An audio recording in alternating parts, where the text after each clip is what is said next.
예수께서 무리를 보시고 산에 올라가 앉으시니 제자들이 나아온지라. 입을 열어 가르쳐 이르시되 심령이 가난한 자는 복이 있나니 천국이 그들의 것이며 애통하는 자는 복이 있나니 그들이 위로를 받을 것이며 온유한 자는 복이 있나니 그들이 땅을 기업으로 받을 것이며 의에 줄이고 목마른 자는 복이 있나니 그들이 배부를 것이며 긍휼히 여기는 자는 복이 있나니 그들이 긍휼히 여김을 받을 것이며 마음이 청결한 자는 복이 있나니 그들이 하나님을 볼 것이며 화평케 하는 자는 복이 있나니 그들이 하나님의 아들이라 일컬음을 받을 것이며 의를 위하여 핍박을 받은 자는 복이 있나니 천국이 그들의 것임이라. 나로 말미암아 너희를 욕하고 박해하고 거짓으로 너희를 거슬러 모든 악한 말을 할 때에는 너희에게 복이 있나니 기뻐하고 즐거워하라. 하늘에서 너희의 상이 큼이라. 너희 전에 있던 선지자들도 이같이 박해하였느니라. 아멘. 오늘도 이렇게 예배 자리에 나온 우리 성도님들을 주님의 이름으로 축복합니다. 그래서 하나님의 음성을 듣고 하나님의 말씀으로 새 힘을 얻는 그런 이 시간 될 수 있도록 하나님이 축복하시기를 간절히 바랍니다. 오늘부터는 우리가 이제 본격적으로 마태복음 5장에서 7장에 이르는 산상수훈의 말씀을 같이 나누려고 합니다. 산상수훈 1절과 2절에서 얘기한 것처럼 예수님께서 산에 오르셔서 입을 열어서 가르치셨다라는 이 말씀을 따라서 산에 오르셔서 하신 말씀, 가르침, 이래서 산상수훈이라고 말씀하고 있습니다. 근데 사실은요, 이제 이스라엘에 여행을 갔다 오신 분들은 이제 느끼시는 건데 뭐냐면, 저는 안 가봤습니다 아직. 근데 가본 분들이 뭐라고 얘기하냐면, 예수님이 산상수훈을 하셨던 이 산이요, 우리가 생각하는 그런 높은 산이 아니라 마치 약간 언덕진 그런 정도의 산이라는 거예요. 그래서 가보면 이게 산이야 평지야 라고 할 정도로 그런 산이랍니다. 그런데 마태가 일부러 오늘 예수님께서 산에 오르셨다라고 강조하면서 이 말씀을 표현하는 중요한 이유가 있다는 것입니다. 바로 산을 강조하고 있다는 거죠. 왜 산을 강조하는 것일까? 바로 이 대조를 원하기 때문이에요. 뭐냐면 바로 우리가 구약성경에서 아는 것처럼 모세가 하나님의 십계명을 받아온 그 산, 시내산에서 하나님의 십계명을 받아온 것과 오늘 예수님께서 이 산에서 말씀을 선포하시는 것을 같이 비교하면서 강조하기 위해서 산에 오르셨다라는 것을 강조하시는 것입니다. 모세가 받아온 그 십계명은 구약 모든 말씀의 근간이 되고 핵심이 되고 율법의 근간이 되는 것이죠. 그와 동일하게 오늘 예수님이 이 산에서 말씀하시는, 오늘 이 가르치시는 이 말씀은 역시 하나님의 새로운 백성으로 살아가는 이 신약의 백성들에게 하나님이 말씀하시는 핵심이요 근간이다라는 것을 마태는 지금 우리에게 강조하려고 하는 것입니다. 그래서요, 우리가 이제 보는 이 산상수훈은 이 말씀 알면 좋고 뭘로 하다 괜찮은 그런 것이 아니라 성도라면 반드시 알아야 하는 그런 말씀인 것입니다. 산상수훈을 우리가 바로 깨달으면 우리에게 베풀어 주신 하나님의 구원이 얼마나 특별하고 얼마나 놀라운 것인지를 우리가 새록새록 마음으로 느끼게 된다는 것이죠.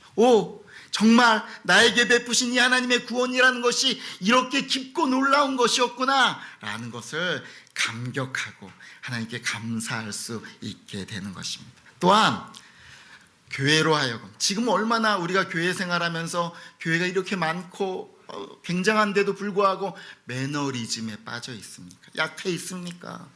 그런 매너리즘에 빠지지 않도록, 그냥 묵은 신자로 머물지 않도록 계속해서 새롭게 성장할 수 있도록 돕는 것이 바로 산상수훈의 말씀이라는 것이죠.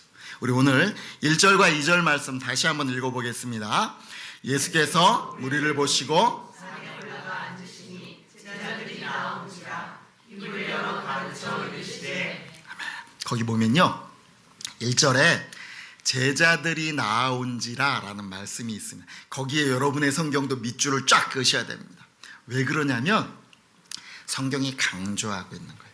분명히 앞에 무리를 보고 산에 오르셨다라고, 앉으셨다라고 얘기했는데 그 다음에 제자들이 나왔다. 제자들이 나오고야 나서야 예수님이 어떻게 하시냐면 가르치시기를 시작하셨다라는, 그래서 제자들이 나왔다라는 이것을 성경은 강조하고 있는 것입니다. 여러분, 산상수훈을 공부할 때 여러분이 기억하셔야 될 것이 있습니다. 산상수훈은 이렇게 오늘 예수님이 말씀하시는 것을 따르면 구원받는다라는 얘기를 하고 싶은 것이 아닙니다. 그렇게 쓰여진 책이 아닙니다.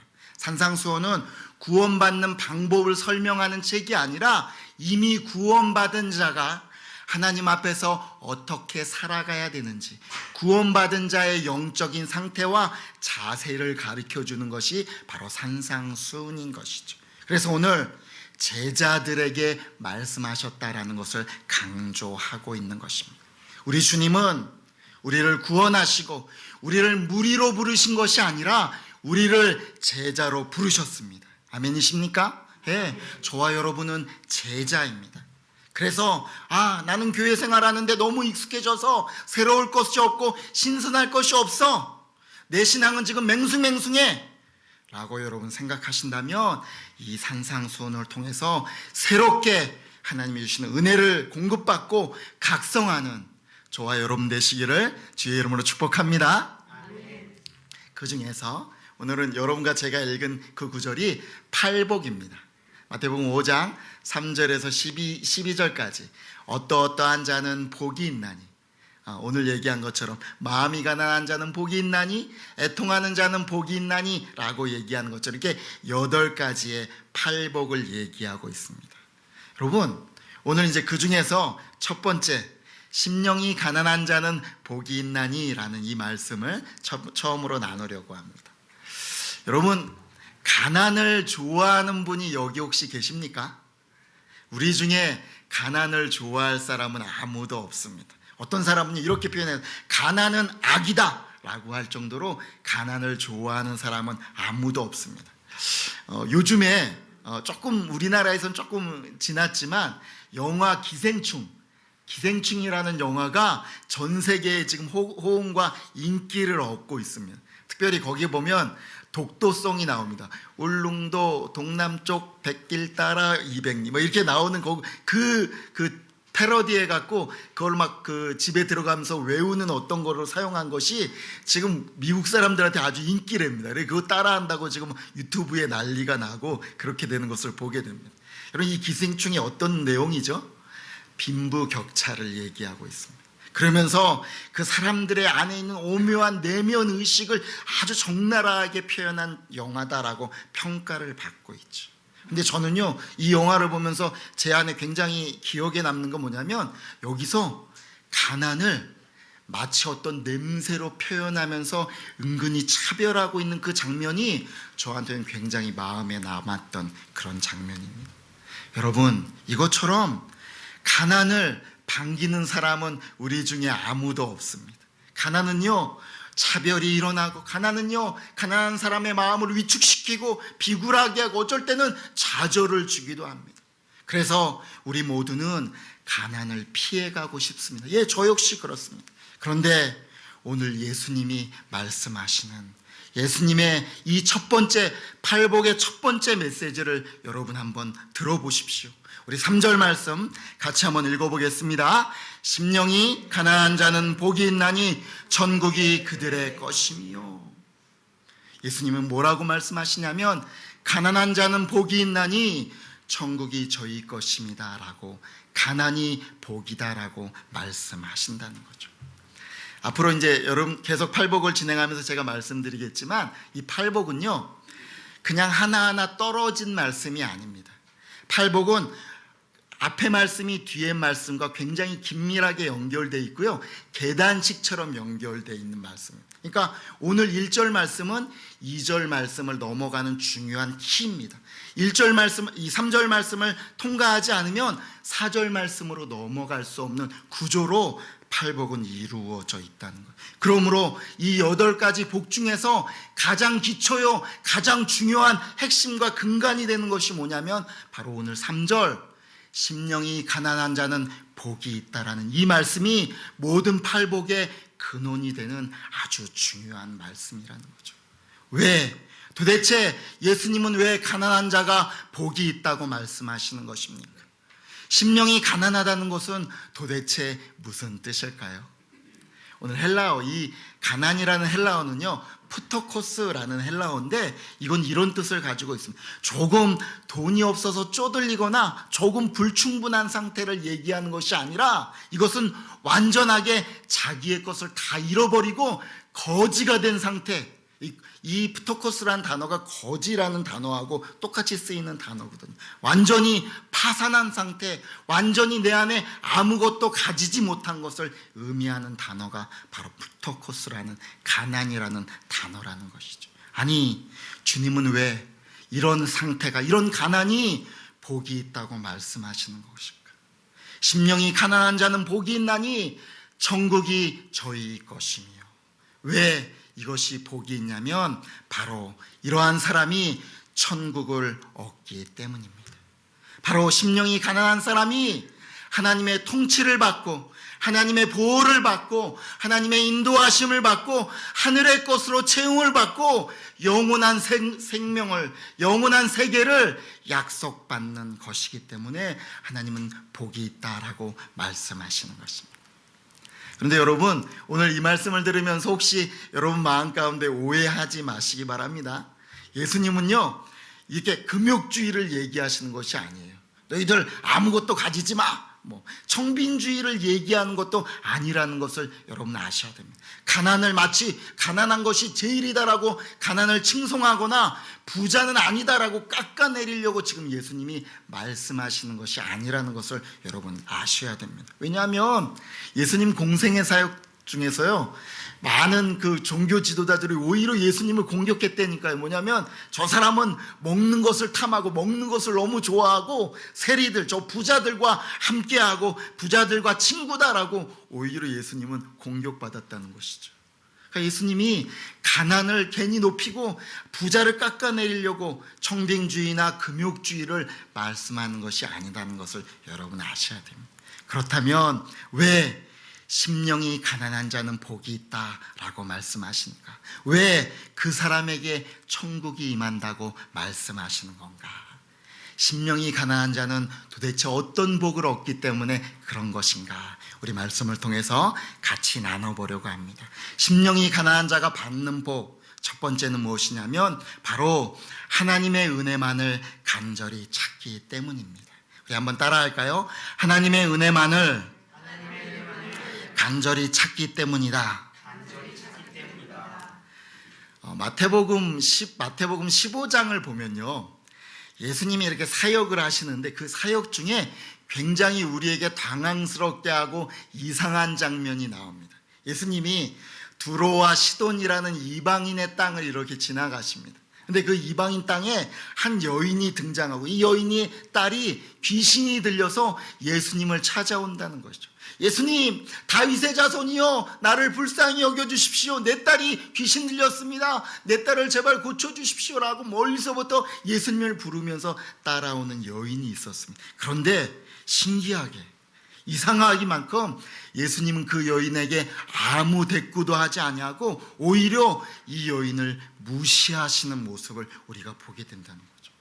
이 여인이 예수님의 발 앞에 왔습니다. 그 예수님의 발 앞에 와서 엎드려서 딸을 고쳐라 달라고 애원을 하고 있습니다. 그런데 예수님이 이 여인에게, 이 안타까운 여인에게 오히려 이렇게 심한 말씀을 하시는 것을 우리가 보게 된다는 거죠. 우리 마태복음 15장 26절 말씀 읽겠습니다. 대답하여 이르시되 자녀의 떡을 취하여 개들에게 던짐이 마땅하지 아니하니라. 뭐라고 얘기하십니까? 단도직입적으로 한마디로 말하면 너 개다라고 말씀하시는 거예요. 우리 유대인들은, 이방인들은 다 개라고 얘기한다. 그래, 너 이방이니까 너 개다. 내 자녀들, 이스라엘 백성들에게 줄 은혜와 이 떡을 나는 이방인인 개인 너에게 줄 수 없다. 그것이 마땅하지 않다 라고 예수님이 매몰차게 얘기하시는 것입니다. 이것은요, 사실은 예수님이 이 여인의 중심, 이 여인의 진심을 알려는 예수님의 테스트였죠. 그런 이 여인이 예수님의 이 매몰찬 말을 듣고서도 이렇게 고백하는 이 여인의 고백을 여러분 한번 들어보십시오. 우리 27절과 28절 말씀 같이 읽겠습니다. 여자가 이르되 주여 올소이다마는 개들도 제 주인의 상에서 떨어지는 부스러기를 먹나이다 하니 이 예수께서 대답하여 이르시되 여자여 내 믿음이 크도다 내 소원대로 되리라 하시니 그때로부터 그의 딸이 나으니라. 저는 이 말씀을 보면서 그렇구나, 이 여인이 진짜 가난한 마음을 소유한 여인이구나 라는 것을 보게 된다는 거죠. 예 주님, 저는 아무것도 없습니다. 예 주님, 저는 아무것도 아닙니다. 예 주님, 저는 하나님이 보시기에 개 같은 존재입니다. 그러나 저는 당신의 부스러기 같은 은혜만이라도 꼭 얻기를 원합니다. 그것만이라도 저는 족합니다. 제발 저에게 하나님의 은혜를 꼭 부어주십시오라고 달려드는 이 여인이 정말 예수님이 찾으시는 가난한 마음이었다는 것이죠. 여러분, 이런 마음으로 하나님께 나아가는데 하나님께서 어찌 이 여인을 외면하시겠습니까? 이것이 하나님께서 찾으시는 상한 마음이요 목마른 심령이 아니겠습니까? 여러분, 진짜 부자가 누구일까요? 진짜 부자가 누구일까요? 바로 하나님으로, 하나님의 은혜로, 하나님만으로 채워진 사람이 진짜 부자가 아니겠습니까? 여러분과 제가 하나님 앞에 이렇게 나아갈 수 있기를 주의 이름으로 축복합니다. 그래서 하나님의 은혜와 하나님의 사랑을 체험받는 저와 여러분 되시기를 간절히 축복합니다. 아멘. 마음이 심령이 가난한 자가 왜 복인가?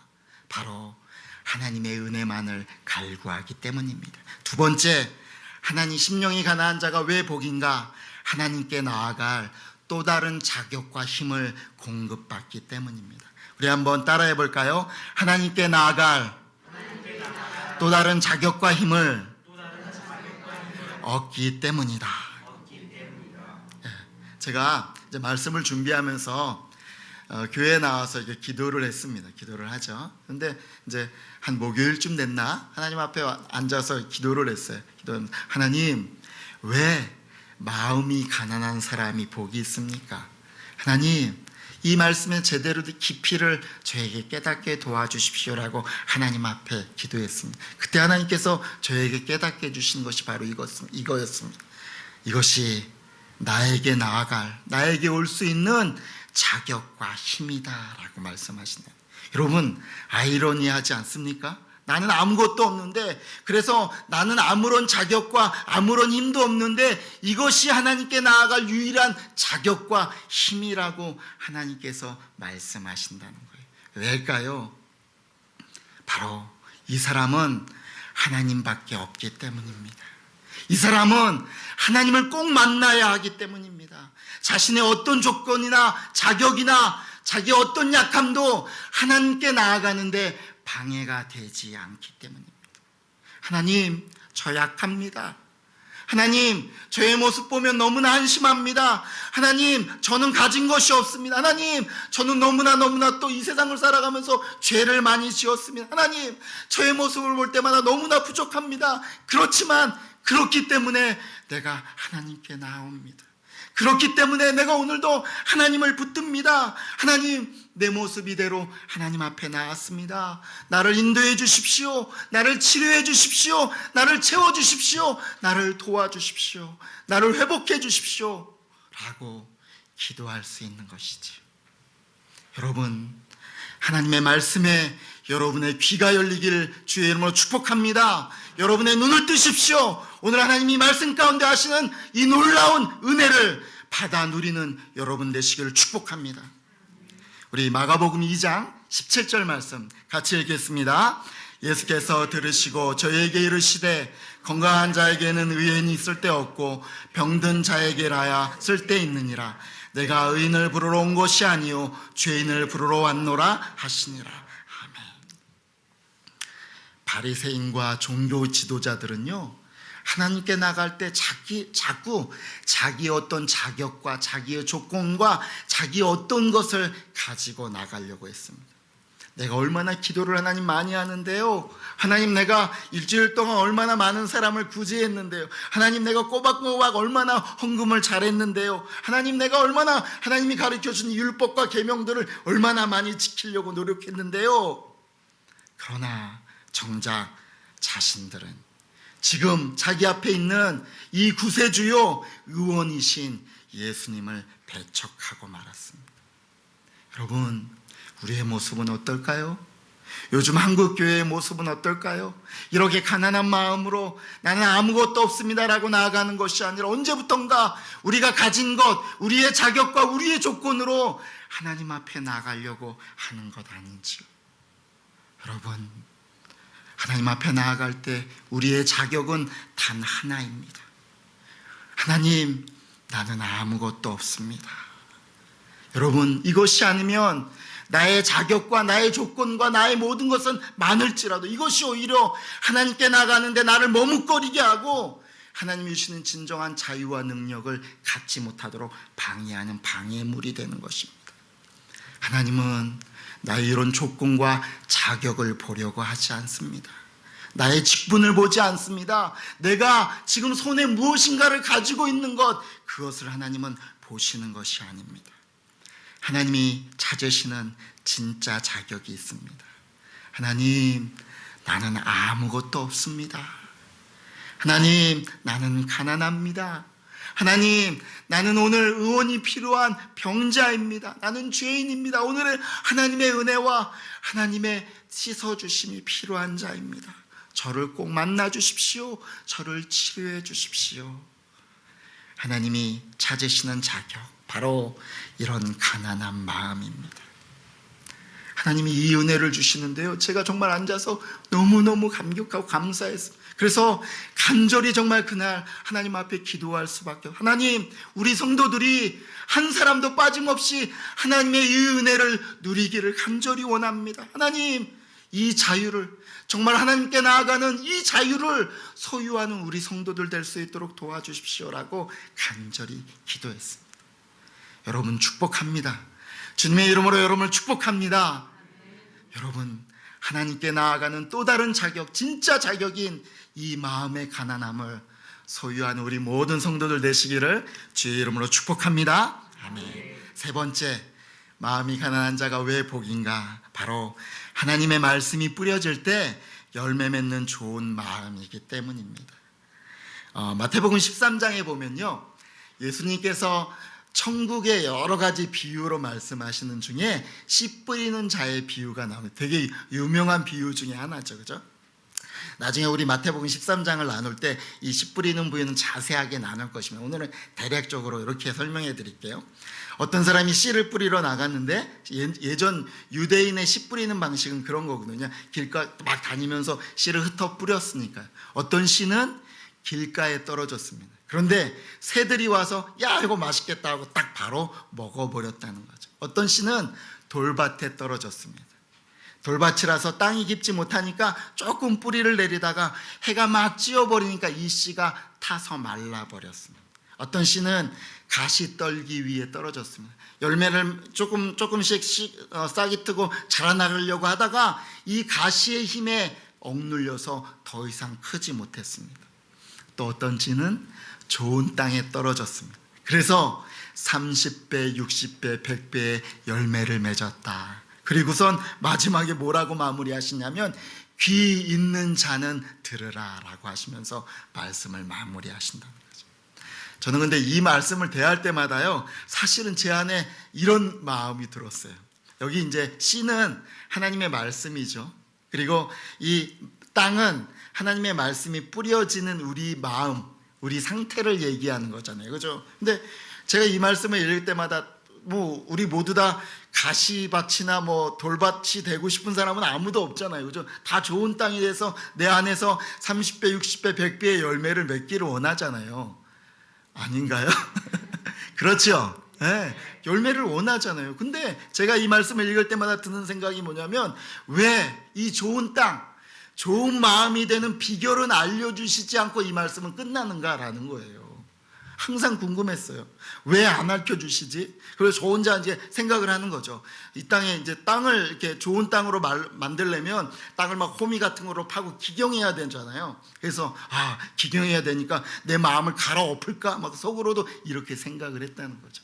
그런데 팔복을 보니까 왜 예수님이 좋은 땅이 되는 비결을 여기서 얘기 안 해주셨냐면요, 미리 팔복에서 이미 말씀하셨기 때문입니다. 여러분, 가난한 마음, 이것이 바로 좋은 땅입니다.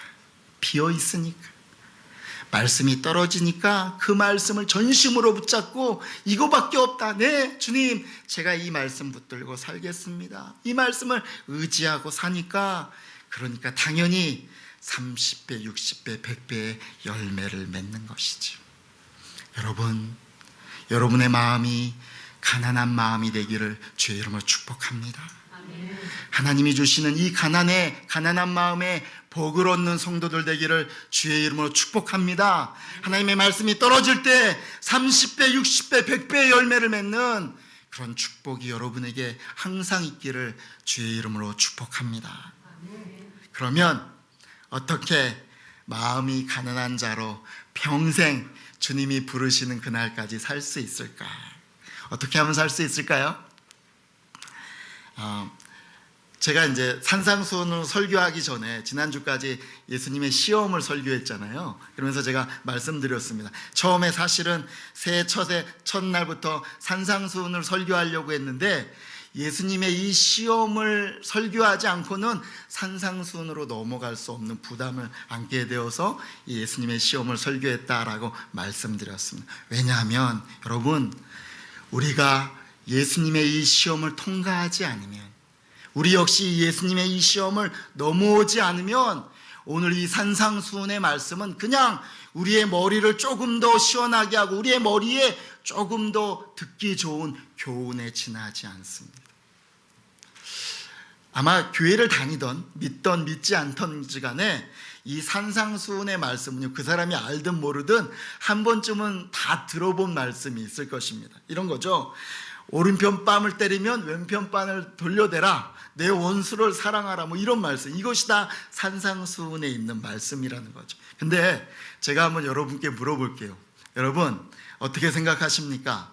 이 말씀을 여러분 실현 가능한 말씀이라고 생각하십니까?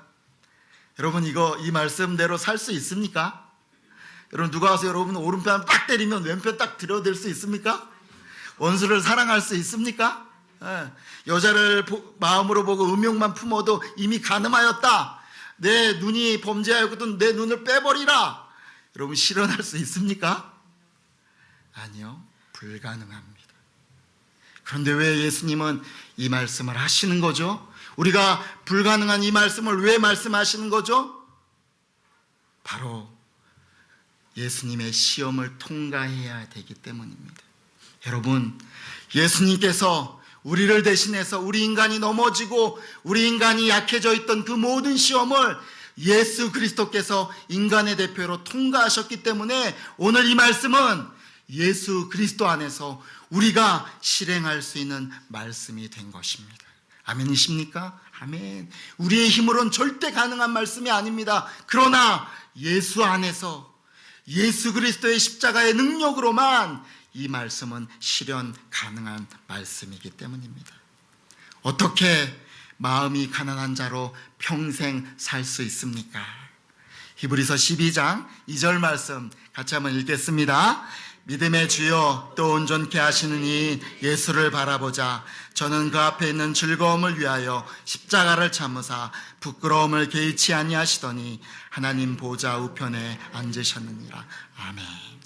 여러분, 마음이 가난한 자로 평생 하나님 앞에 살 수 있는 방법이 있습니다. 그것이 무엇이냐면 예수님을 바라보는 것입니다.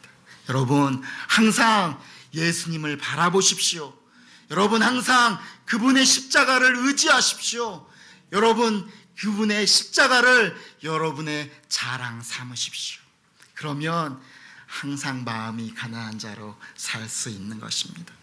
하나님 앞에 나올 때 하나님, 제가 오늘 하나님 앞에 나옵니다. 바로 예수 그리스도의 이름으로 하나님 앞에 나옵니다. 나를 위해서 온갖 고난을 당하고 매달리신 그 십자가의 은혜를 의지해서 내가 오늘도 하나님 앞에 나오고 하나님께 찬양하고 하나님 앞에 기도합니다 라고 나아갈 때 우리는 평생 하나님 앞에서 마음이 가난한 자로 살 수 있는 것입니다. 여러분, 이 축복을 얻는 우리 모든 부르신 가족들 되시기를 주의 이름으로 축복합니다. 심령이 가난한 자는 복이 있나니 천국이 저희 것이며, 이 복을 항상 누리시는 우리 부르신 가족 모두가 되시기를 주님의 이름으로 축복합니다. 아멘. 우리 같이 한번 기도하겠습니다. 오늘 말씀을 생각하면서 이렇게 기도하기로, 주님, 제가 심령이 가난한 자 되기로 원합니다.